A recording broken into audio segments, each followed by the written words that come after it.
What's up, ladies and gentlemen? It's your boy Beaky, and I am back here in 2018 to bring you the gaming news, the entertainment, and just pure joy for the gaming industry that you guys deserve. But first of all, we need to take a look back because there were some amazing games released in 2017, and of course there were the disappointments as well, which I will be coming with a list of that for you guys very soon. But first, let me share with you 10 of my favorite games, the top 10 favorite games for Beaky in 2017. These are not the best games that were released over the last 12 months, I'm just saying, but they're not all IGN 10 out of 10s, 5 out of 5s, but they're some of my favorite. They're good games, and I do recommend some of them to you. And let's start off the list right off the bat with my number 10. Coming out on the Nintendo Switch, it is none other than Splatoon. You guys see it right here, this little game where I kick some ass. My boys all came together and bought two of my friends a Nintendo Switch, and we got them copies of Splatoon just so we could kick ass in this game that you guys are seeing right here. Hopefully Nintendo doesn't copyright this video, that's why you guys don't see the direct feed, but as you see, taking them wins, winning these games, that's what we were doing in Splatoon, and this is really one of those games that's just amazingly fun to play with your friends. It wasn't for the fact that you have to use Discord or some other way to voice chat in this game, it will be just so perfect. Just Nintendo needs to get their voice chat system together so I can invite friends to a party or something. Right now, having to do everything off the system really does suck, but definitely this game has to be on the list. Splatoon is pure and simply joy. Hundreds and hundreds of hours people on my friend list have in this game. We're just constantly playing this, and I love playing it as well. So with that out of the way, let's go on over to number 9, which is coming out on the PlayStation 4, and it was an exclusive. Alright, number 9 was none other than Horizon Zero Dawn. Yes, guys, that PS4 exclusive with the beautiful graphics coming from Guerrilla Games. As you guys can clearly see, I am a big fan of some of Guerrilla's past work, having the Killzone statue right there in the background. And I actually do use it. I actually do use it as a bookcase like it's intended to. I have some books in there. As you guys can see over here, I'm starting to have a little bit of gaming collection of books too. I've been reading a lot more, which I could probably actually do a list of my favorite mangas and books that I've read this year. And funny enough, I was just talking to this girl recently, and she's like, "What, you read books? That's so boring." And I'm like, man, you just made yourself less attractive to me. Like, literally her saying some shit like this, like, oh, like, what? Books are boring? Like, I don't know, that just came to my mind real quick. I'm like, I mean, like, you know, if you read things online, that's like, you know, those are pages, those are information too. Why are books boring? Why are books... Read a good book. It's as good as gaming sometimes. But we're not here to talk about books. It's just something that just came to mind recently. I'm like, she literally told me books are boring. I'm like, okay, that's a new one for me. Back on point, Horizon has an excellent story, great graphics. I haven't had a chance to actually beat the whole entire game yet, which is really dumb of me. I know I need to beat the whole thing, but there were so many games that came out at the same around time as Horizon that it really got in my way. And actually, my number 8 game was one of those games that actually kind of got in my way of finishing Horizon. It's not that I'm never going to go back to it, which I definitely am. It's just I have so many things to play from 2017 that are still in my backlog, which is one of my biggest disappointments of 2017 is that I created another big backlog. Like, I beat so many of my 2016 games in 2017 that now I have 2018's here, and I still got Horizon to beat. And let's go on into number 8, which probably is no surprise to anybody else because I actually mentioned it. It came around the same time as Horizon. It is The Legend of Zelda. Yes, guys, of course, another game coming from the Nintendo Switch. Zelda, the tablet, the Sheikah Slate. This game was phenomenal. I am just saying, guys, the amount of hours I put into Zelda, it is my most played Nintendo Switch game. And I didn't beat it either. And it took me away from Horizon. And I still need to get back to it. But after a while, as much as I do love Zelda, just sometimes with the rain, it rains too much damn time in Hyrule. Like, yo, stop raining. I'm trying to climb the mountains. That was my favorite thing. I just wanted to climb everything. That was one of the coolest mechanics that they added in this Zelda game. And that's really what made it so much of my favorite game. So, you know, I was really salty when I'm climbing up the top of this high mountain just because I can. And then it starts raining and I'm slipping my, I just want to go up the mountain. That's all I want to do. So yeah, definitely a big one for me. So let's move on from there to my next game. Number 7 is the game I technically played the most of in 2017. And in 2016 too. And probably in 2018 as well. The Elder Scrolls Legends, guys. I have hundreds of hours on this game right now on Steam. I'm gonna open my Steam profile right now, and the reason why I'm just counting Steam. In Steam alone, the Elder Scrolls Legends, I have 772 hours played. And this is only from when the game got released. I think in July? Since July. 772 hours. Oh, wait!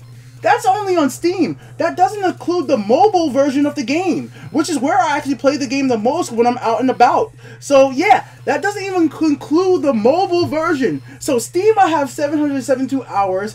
The mobile version, I have hundreds of hours. And, oh wait, did we forget? There's actually another version of the game on PC that uses a desktop client as well. So I wouldn't be surprised if I'm looking at maybe 1,400 to 1,500 hours played of this game in the last year. That is an immense amount of time. Well, actually, it has to be. No, I'm wrong. I must have over 2,000 hours on this game, because if it's only from July, I have almost 1,000 hours on Steam alone. That doesn't even count the first 6 months of the year. So definitely, it probably is over 2,000 hours played. I could probably do some of the math by just looking at all the YouTube videos I've made. So all the YouTube videos I made on Elder Scrolls Legends, all that time, all the times I'm playing matches, I play this game a lot. I love the card games in general, right?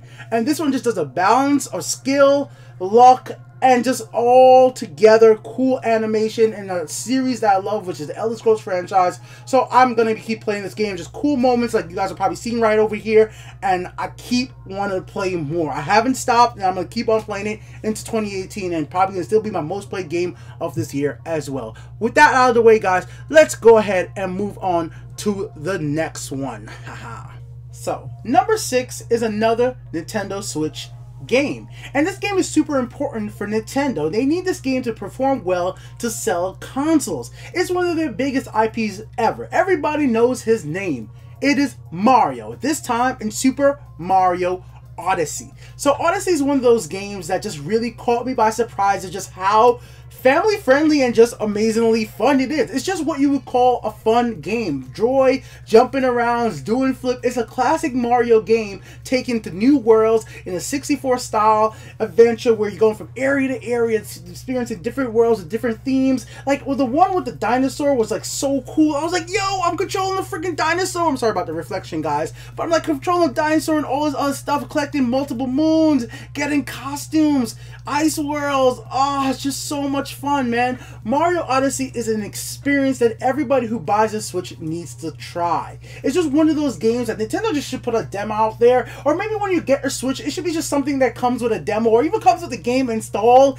I feel like one of those games that gamers should just play. It's not saying it's the best Mario game ever. I definitely love it, but I still like 64 better. But I do definitely think it's a different little twist on a regular Mario games, with the amount of abilities that Mario has now with the hat and Cappy and Mario. You could do so many different cool tricks, and I feel like anybody who plays gaming should definitely give Mario Odyssey a try eventually. That's why it's on my list. It's definitely one of my favorite games of the year. It just didn't make it into the top 5. And talking about the top 5, it's time to actually get into the deep nitty gritty. What are my top 5 games of the year? Well, let's jump into it with number 5.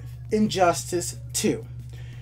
Man, this game was something else. I like Tekken. I love fighting games. Fighting games are my second favorite genre of video games, behind racing games. And this year, when it comes to fighting games, Injustice 2 delivered, man. Amazing graphics.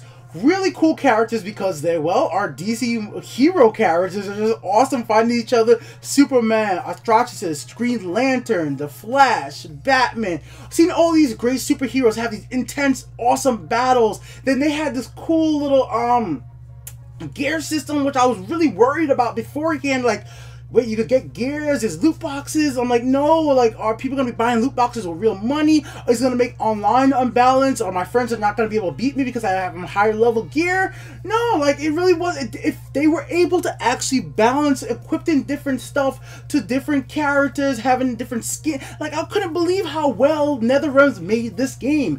I played this game for so many hours, every single day, coming in and doing all these different challenges, trying to get a group of friends together to be in a guild, all that stuff was so much fun. I played this so much, and I still have friends every time I go see them like, yo, you gotta play a few matches of Injustice. And that's how I know that a fighting game is good, because it's when you gather with your friends, that's the fighting game they default to play. In the past, it has been Naruto games. In the past, it has been Blaze Blue games. Some of my friends into Street Fighter. But this year, oh, it was Injustice 2. When definitely when the gear with Tekken came out, I thought it was going to be Tekken. And the reason why that surprised me so much, me and my friends owned a Tekken arcade cabinet. We literally had a Tekken arcade cabinet that we played all the time. So we were always more into the Tekken franchise than everything else. So in a way, we were like, okay, when the new Tekken comes out, we're all going to always be playing Tekken. But that didn't happen. We went to Injustice, and we're still with Injustice after all this time. If it wasn't for the fact that the DLC, like the season pass, was so much money, I would have got that to play the new characters.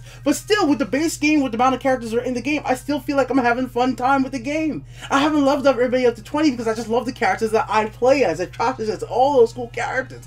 Injustice 2 definitely is worthy of everybody's time out there who are fighting game fans, who are DC fans. Even if you're a casual DC fan, I definitely really feel like you should play this game. You don't need to play it online. You can play it single player. You can play a lot of different modes that just have single player type content and have fun. You can put it in easy mode and even give it to a young children to play with. I don't think it's so violent that even a young kid can play this one. That's why Injustice 2 is on my list at number 5. It's a definitely fun game for the hardcore out there or just the casual fans of DC Comics. Check it out, guys. Let's move on to number 4. It's none other than the games that made Nazis mad. Wolfenstein 2. This game is some immersive, like, unbelievable. The first hour of this game is just like, no!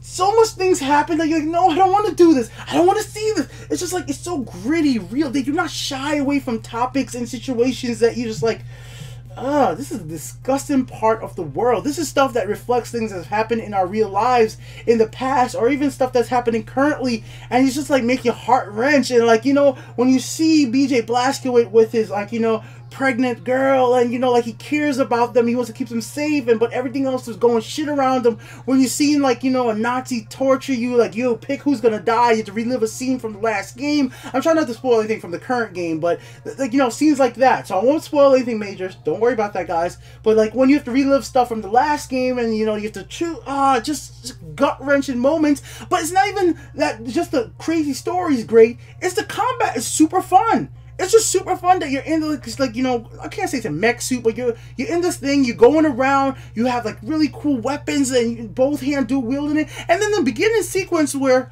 slight spoiler for just gameplay spoiler for the beginning, you start off the game playing around in a wheelchair, and I'm like, I didn't expect this. This dude is kicking ass in a fucking wheelchair. This is just loves it. I love everything about this. Like, this shit seems so empowering. Like, oh, so good. Good game design. Good level design. And just an insane story, guys. Like, really crazy stuff happens. Some things that make you squirrel. Some things that make people look away. I've heard people actually wanted to cry because there's just things that make you do. I had parts of when I was playing, I was like, no, I don't want to do it. I don't want to do it. Yeah, Wolfenstein, one of the best stories of 2017. Definitely worth everybody's time. I guess unless you're a Nazi. If you don't want to see Nazis die, then I guess that game's not for you, but I'm okay with it. I'm okay with it. Alright, guys, let's go on from there to number 3, which is going to be a surprise for anybody out there that doesn't have a Nintendo Switch. My number 3 game of the year is a game that I finished, and I went through and I did everything I could. Mario & Rabbids Kingdom Battles. I rated this game so highly in my review. I love it. It's fantastic. I couldn't believe that Ubisoft was able to take the Mario characters and do something completely new with them. I've never seen this before. Like, it's a Mario game where Mario is not jumping on his own. You're not pressing the jump button to make him jump. You are setting up your skills and for your characters, Mario, Yoshi, Peach Rabbit, and then like maybe they get a jump attack, maybe they get a slide attack, maybe they get a rapid fire gun, and Mario has a gun. Mario has a gun. It is funny. Like, I couldn't believe the mix of Rabbids and Mario would work so well in an XCOM style turn-based battle system. Like, this is literally, I've said this already, this is the best game that Ubisoft has made in years. Better than Assassin's Creed, better than Wildlands, better than Tom Cruise, better than This game, and I'm serious with you guys, I'm not joking, not hyping you up. If you have played Assassin's Creed, if you played The Division, if you played this game, Mario & Rabbids, is better than all those. It is polished. Bugs? What bugs? Like, you think about all the games lately that Ubisoft has put out, what has been a buggy, crappy mess. If you guys remember me doing my thing of Wirelands, how many bugs I ran into that. Assassin's Creed over the years, how many problems I've had with those games. It's like Nintendo told Ubisoft, if you're using our IP, you ain't gonna rush this game out. You're gonna polish this game. You're gonna release this game when the game is done. And I know this is something I've talked about before. You shouldn't really have to praise a company for releasing a game that's not broken. But with some companies like Ubisoft and sometimes with EA too, they're gonna rush a game out there that's gonna be a buggy mess. So it's kind of surprising when the game comes out and it works. Like, no major crashes, no game-breaking glitches, no just shut it.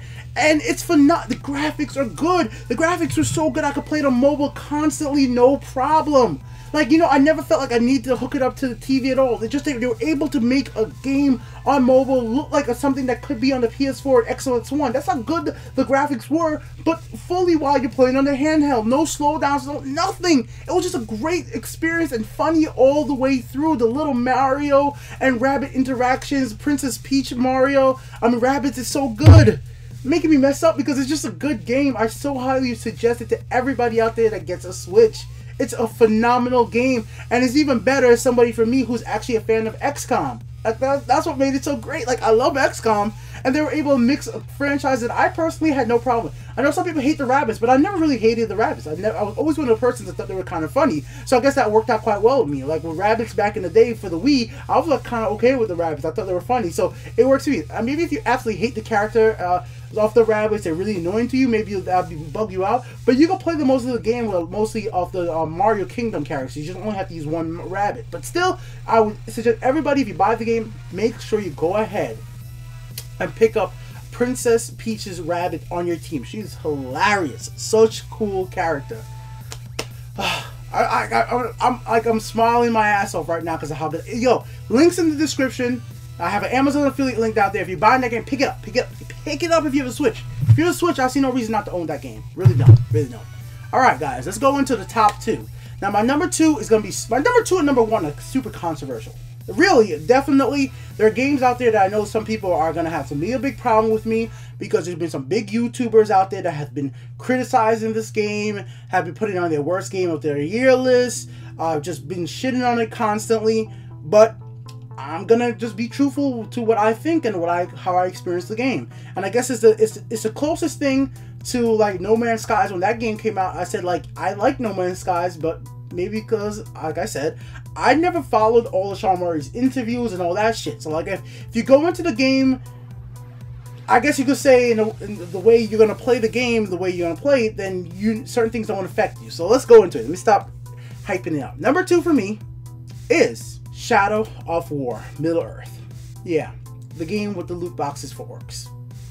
So how can I say this game that Jim Sterling, so many big YouTube channels, and all these people criticize this game for their loot boxes, for getting weapons and orcs.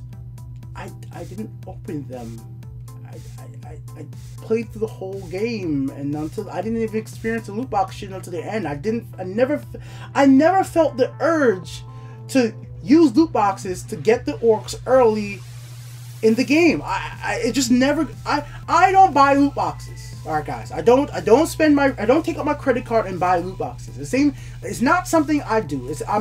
I am not completely anti-microtransactions, but I'm just not the gamer that's buying a bunch of microtransactions. So to me, the idea of like, okay, this game has them, so I'm gonna to speed up the gameplay. I'm not looking for the option to speed it up. I wanted to find that orc that sings, the ballad orc, and hunt him down and capture him myself. That's what I wanted to do. I wanted to capture orcs.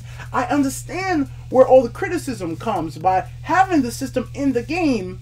It makes it so that it dilutes the system. So if you're a player and you start out and you just start opening loot box, and you get all these rare and cool legendary orcs early, then when you see those orcs in the environments with almost the same exact name, it takes away from your experience.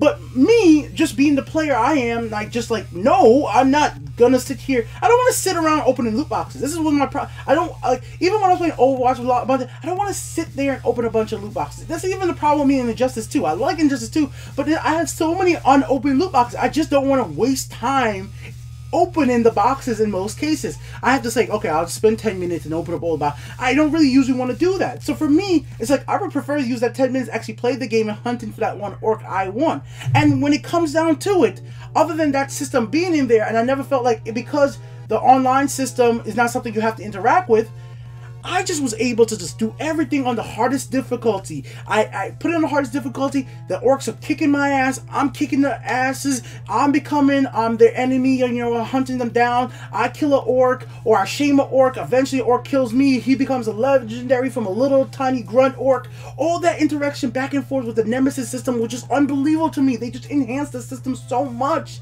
The combat, the skills were just so cool. It's been a long time since I've seen a third person, like, you know, open world game like this, which just had a really cool skill tree with a bunch of different options. You can't use all the skills at one time, so you have to decide, like, how do you want to play? Do you want to play stealth? Do you want to play all out attack? Do you want to constantly attack? Do you want to dodge out of the attack? Because you can't use all the skills. You can unlock them all, but you only can pick one out at a time from, like, the subcategory. So let's say you have a thing that swings a big ass, you know, like gavel. Do you want to just the gavel do a lot of damage? Do you want the gavel to gain back might? Do you want the gavel to do a bunch of spin attacks? You only can pick one of those little sub attacks for the gavel, and all that little thing just changes the way you play the game versus everybody else. So my friends were playing the game like on the easy because they want to get through the story, but that was not me. I wanted to play it on the hardest difficulty. I wanted to fight the hardest boss. I wanted to go ahead, fly around on my Drake and just burn everything to cinder. I wanted to have as much fun as I want.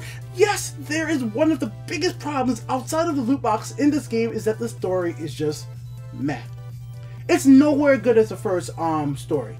It really is. The whole thing with Celebrimbor, no, I'm not going to spoil anything, but the whole entire thing with Celebrimbor and the spider, which you guys receive, it doesn't go exactly where you want to go. But there is one little twist at the end what happens to your main character, Talion, and with that, I'm like, okay, I like where they go with his tree of skills. Like, something happens and I'm like, okay, this is a cool little progression that I didn't see. But besides that, the overall story arc is not that interesting. It's just not as interesting as first game, and that was a little disappointment. But when it comes down to it, and I'm gonna say it like this, I'm sorry to the people out there who want to hate on the game for this.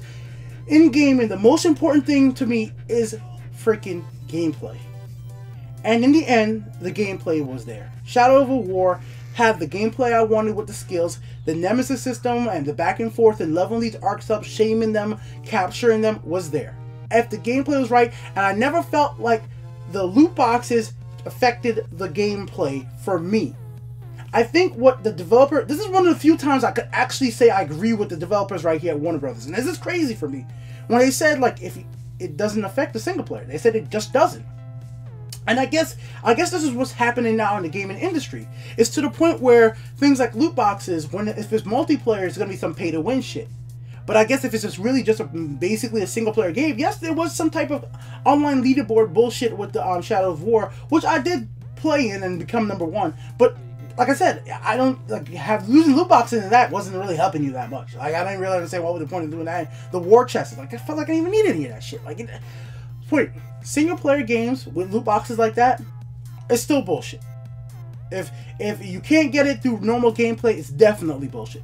In this game, I think this is the first time I could say this, that the developers didn't want to put loot boxes in there, and against probably Warner Brothers' command, they made the game a balanced, fair game to play through on its own without you having to spend any money. And that is rare to see a developer do that. And please just really listen to me as somebody who has beat the whole game on the hardest difficulty, and I went back, changed difficulty. I reviewed the game. So I was in this. I am telling you, I never felt like I needed to use it, and I don't felt like I was encouraged to buy any boxes. And that to me is what's key. If you're going to be putting this bullshit microtransaction in this game, the developer has to be willing enough to make a good game on its own without that stuff being needed to buy. I spent my $60 and I got my $60 worth. And that's what I want from the core game. Now, if we're talking about Star Wars Battlefront, well, that's a whole other situation. But that's for my other list. That's for the most disappointing games of the year. I could talk about Shadow of War a lot. Really like that game. Just combat's so good. I'm going to recommend it But that's up to you. If you don't want to buy it, if you're one of those gamers who will just go out and just boycott something just because it have loot boxes, I'm gonna let you be. But for me, I'm gonna take it from situations, just because this game has loot boxes and this game has, one company could do it worse than the other. Like I was saying earlier about Injustice 2, I was expecting that to be a complete utter mess with loot boxes, and it turned out that it really wasn't as much as I thought it was going to be. I'm still not buying any of them, so at least I'm not supporting that way. I'm not buying. I didn't buy Star Wars Battlefront 2. So, like I said, I wouldn't. Now, here goes into my #1 game of the year, which I feel like some people are gonna be kind of like, Beaky, really? Just write it right now, really, Beaky? Just really? My #1 game of the year for 2017, favorite game, is Fallout 4 VR. Yeah, come on, it's me. One of my favorite franchises in gaming, Fallout, and they put the game in virtual reality. They put my favorite gaming series in virtual reality, and I got to play it like nothing else before. The moments when I'm playing this game in virtual reality and I have my pistol and there's a turret around the corner, and I take my pistol and I lean to the corner, the turret's shooting at me, but it barely could hit me because I'm in the corner, and I'm just peeking. You know, when I have to sneak and I have to literally duck down, physically duck down my body to duck down and sneak. When a super mutant comes at me and I'm playing unarmed, when I have to take my fists, and I have to take my hands and I'm punching in real life to destroy and fight off this super mutant, and I'm sweating in this headset. The moments like that in an open world game, it's unbelievable to me. Like, I feel like I'm in this world. I have the radio on, the headset, and I'm in the Fallout universe, creepily crawling in this tunnel with ghouls. When a ghoul comes running at you, turn your face and you see this big ass ghoulish face at you. It scares the shit out of you. When you put on a mod in the game and you give the freaking ghouls and the synths a slight lightsaber, and the synths come run at you with a lightsaber, like, I didn't expect that. I added a mod to the game where I could use lightsabers, and the enemies, I didn't realize the enemies get the lightsabers too. So when you turn your back and there's a big ass synth, mechanical bastard, leader, legendary, and he's running at you with a lightsaber that does half your damn health, oh, you're gonna be like, oh shit. Like, the immersion level in this game is just unbelievable. It makes Fallout 4 something I just never think I feel like I'm in a post-apocalyptic wasteland. I have my headphones on. The eerie music is playing if I'm not playing the radio. And I'm just going through the missions. I have put over 55 hours into Fallout 4 VR. If you guys remember, I own Fallout 4 on PC already, so that's already has 100 hours into it. I own Fallout 4 on PS4, which I didn't get that far on, but I have like 30 hours into the PS4 version. Because I was playing different characters different ways. And somehow, in the VR version, I have gotten the farthest in the story. Because when I heard about the VR version come out, I said, you know what? I'm making sure I don't beat Fallout 4. I'm going to beat it in the VR version. And I'm the farthest I've ever been in this game in the VR version. But most of the times, I don't even want to beat the game. I just want to go around and explore the wasteland. I want to go around and fight Super Mutant, Behemoth, the Behemoths. So, the Behemoths are those big, huge creatures in the Fallout universe. And when you're playing on the PC, the regular screen version of the game, like, you know, like on the regular screen, you know, they look big. But when you're in this headset, you have to look up. Like, little things like that where I think gamers who just shit on VR will never understand. The idea that when a creature that you are fighting is so damn big where you have to look up if you want to try to shoot this damn big ass thing in his head because you are small, you are 6 feet tall, that shit is like 15. Like, the moments like that, when you want to swing, and you're swinging at his feet, and you chop off this dude's fucking whole leg, because, you know, you put a mod where it allows us, you know, freaking dismemberment. And on top of that, all the mods work. All the crazy mods that work for Fallout 4, not all of them, but majority of them work in VR. Oh, it's like, it's everything I want in the game right now, guys. It really is. And that's really something for me to say. It's everything I want in the game right now. I want to be in the university. I go to work. I work hard.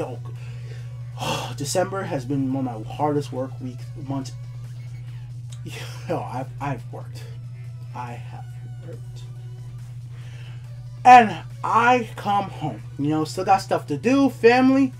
And when I want to play a game, I gotta pick a game to play. It's gonna be Wolfenstein. It's gonna be Splatoon. It's gonna be but when I play the Fallout, I am taken to another place. I am taken to a post-apocalyptic wasteland to get scared, to see the character models of Vic Valentine close up, the little detail, to really realize like, oh, that chem station is really actually at the right height. It was right at my waist. That's really cool. Like, just the little things that you never have noticed. Diamond City, like, oh, look at this light above. Oh, I'm sitting down having noodles from the robot. Oh, look at this light up there. That's right above my head. That's kind of cool. Oh, those dangling freaking cans that's in front of the storefront and somebody buy something from Diamond City. Oh, when you walk up to it, your body actually hits the cans and you hear the sound. When you hear a ghoul growling in the background, but you don't know where it's coming from, because my character is playing with low perception. And if you don't Fallout universe, you have low perception, you really can't like see on the radar where enemies come. So I'm constantly getting surprised by. And alright, the scariest thing in Fallout VR so far is mole rats. Yeah, guys, these little, you'll be scouring the wasteland, and you hear, and they just pop out of the ground at your teeth in your face. You're like, holy shit! And you gotta remember, this is a scale, so it looks like this big thing. I've hit my freaking stuff off my desk. I just love it. I just love it. It is a full game VR, full game in virtual reality. It is everything I could have asked for. It's fully customizable with mods. Like, you turn off the anti-aliasing so certain things are blurry. There's so many ways. If I could do good videos of it, I really would do all the time.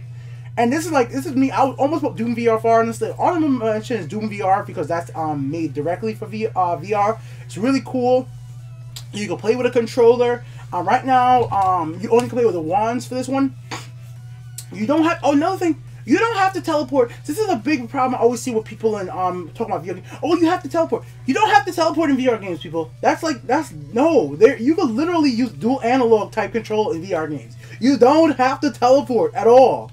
These are trackpads. These are coming with like mouse. You could just walk around like a regular dual analog stick game. They're even coming out with a controller with dual analogs, or some of these games that use a regular PS4 controller, like Doom VFR. I beat the whole entire game at the end with a regular PS4 controller, and they're gonna add a regular controller support to Fallout 4 on in VR soon. Bethesda's gonna be putting that update out soon. So I'm expecting to put another 100 hours in Fallout 4 VR. It's definitely my game of the year. I'm a big Fallout fan already, but it's more than that for me, guys. It's the fact that I really feel like I'm teleported in a full open world game in virtual reality that runs fine for me on my GTX 1070. I know some people out there 1080s don't work.